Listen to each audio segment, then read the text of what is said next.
Hi, this is me dietitian Shreya. आज हम बात करेंगे ऐसे प्लांट के बारे में जो आजकल हर एक न्यूज़ चैनल का फेवरेट डिस्कशन टॉपिक बना हुआ है। मैं बात कर रही हूँ मैरिजुआना, कैनबिस AKA भांग की, जिसके ग्रिप में आजकल हर बॉलीवुड स्टार, जिसमें से कुछ नाम आप सब जानते हैं, लेट सुशांत सिंह राजपूत, अभी जो बहुत पॉपुलर हमारे स्टार्स हैं, दीपिका पादुकोण, रिया चक्रवर्ती, श्रद्धा कपूर और ना जाने कितने सारे नाम हमारे सामने आ रहे हैं। लेकिन वो सब इस प्लांट को या इस मैरिजुआना को रिक्रिएशनल ड्रग की तरह इस्तेमाल करते थे। पर क्या आप लोग जानते हैं कि इसका करेक्ट मेथड क्या है? क्या ये प्लांट बेस्ड एक सच में एक सिर्फ पौधा ही है, एक हीलर है या ड्रग है? सो आज का जो टॉपिक होगा वो है मैरिजुआना, अ मिसबिलीफ और अ हीलर। मैंने एक नॉवल अभी फिलहाल ही में पढ़ा था, एक शिवजी जी के ऊपर एक नॉवल था, मैं नाम नहीं लूंगी पर शायद आपको हिंट मिल गया होगा।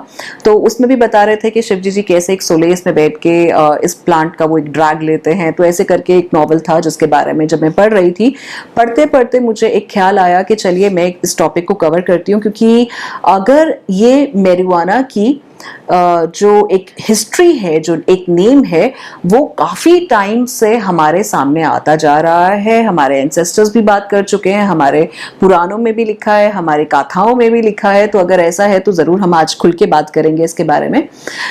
लेकिन मैरिजुआना एक ऐसा प्लांट है जिसको आजकल हर कोई मज़े के लिए यूज़ करता है, चाहे वो स्मोकिंग के तरीके में करें या फिर किसी और तरीके से उसको यूज़ करें। लेकिन हम लोग इसको मेडिकली यूज करना भूल गए और हम इसको मोर ऑफ रिक्रिएशनल लेने लग गए। इसीलिए इंडिया को इसको बैन करना पड़ा, गवर्नमेंट को इसको बैन करना पड़ा। लेकिन मदर नेचर नेचुरली हम लोगों को जब इस पौधे को दिया था तो ऐसे नहीं दिया था कि आप इसको स्मोक करके लें।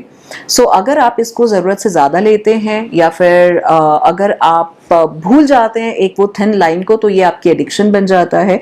एडिक्शन चाहे चाय की हो, चाहे एडिक्शन इस प्लांट की हो, चाहे एडिक्शन स्मोकिंग की हो, किसी भी चीज़ की हो, एडिक्शन अच्छी नहीं है। लेकिन अगर हम इसकी बात करें स्पेसिफिकली, अगर आप इसको रेगुलर यूज़ करते हैं और आप इसको एक मिस यूज ड्रग की तरह करने लग जाते हैं, तो आपको बहुत सारी बीमारियां हो सकती हैं, जैसे breathlessness, nausea, headache, bipolar disorder, hypertension और हार्ट की भी बहुत सारी बीमारियां हमारे सामने आती हैं जब बहुत लोग इसको मिसयूज करते हैं। फिर मेरे दिमाग में आता है, जब मैं ये सब बीमारियां देखती हूँ और जब न्यूज़ चैनल्स में या फिर पढ़ती भी हूँ, तो मेरे दिमाग में आता है कि ये हीलिंग कैसे हुआ। तो अगर आप ये भी सोच रहे हो जैसे कि मैं भी सोच रही हूँ, तो इसका एक बहुत अच्छा सा एक सल्यूशन है कि अगर आप इस मैजिकल प्लांट का बेनिफिट लेना चाहते हैं, जैसे बाकी कंट्रीज में भी इसको एक हीलिंग मेडिसिनल प्लांट के तरीके से देखा जाता है, एक ड्रग की नहीं, एक दवाई की तौर पर। तो अगर आप ऐसा चाहते हैं तो आप प्रोफेशनल डॉक्टर से एक रिकमेंडेशन ले सकते हैं।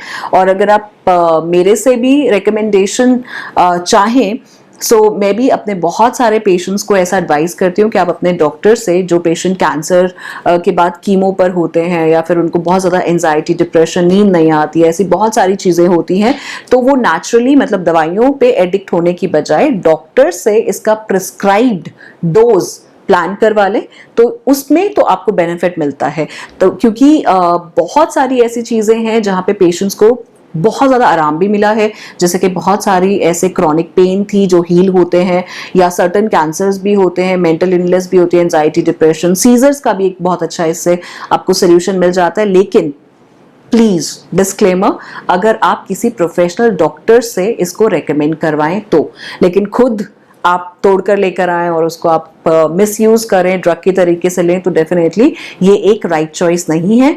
आप अवेयर ज़रूर रहें, लेकिन प्लीज़ केयरफुल रहें और हर चीज़ को एक लिमिट में यूज़ करना चाहिए और प्रोफेशनल डॉक्टर के रिकमेंडेशन में यूज़ करना चाहिए।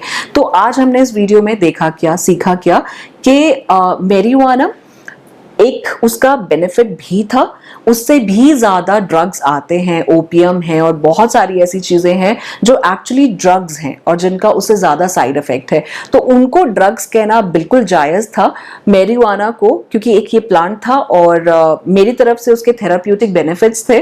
सो अगर हम उसको मिसयूज ना करते, अगर हम लोग उसको ड्रग की तरह ना लेते तो उसको आज बैड नेम नहीं मिलता। इंडिया में भी वो एक अलाउड मेडिकेशन होती और मेरे बहुत सारे ऐसे पेशेंट्स हैं या फिर अदरवाइज भी ऐसे बहुत सारे पेशेंट हैं जो दर्द में तड़प रहे हैं, मर रहे हैं, या उनको एक जो एक दिमागी बीमारी होती है वो पल पल मार रही है, उससे वो बच जाते। तो हमने क्या किया, हम ही लोगों ने उसको खराब कर दिया। सो आप लोगों से सिर्फ इतना ही मेरा एक रिक्वेस्ट रहेगा कि किसी भी चीज को आप लिमिट में यूज करें, चाहे वो आपका चीट डे हो, चाहे आप वेट गेन कर रहे हो, या फिर किसी भी चीज को, चाहे चाय कॉफी हो, उसको प्लीज लिमिट में लेना चाहिए। और अगर हम बात करें मैरिजुआना की, तो हमने ये देखा कि वो सही था लेकिन हमने उसको मिसयूज करके गलत कर दिया। That was me, Direction Shreya. That was my safe take on marijuana. Thank you so much.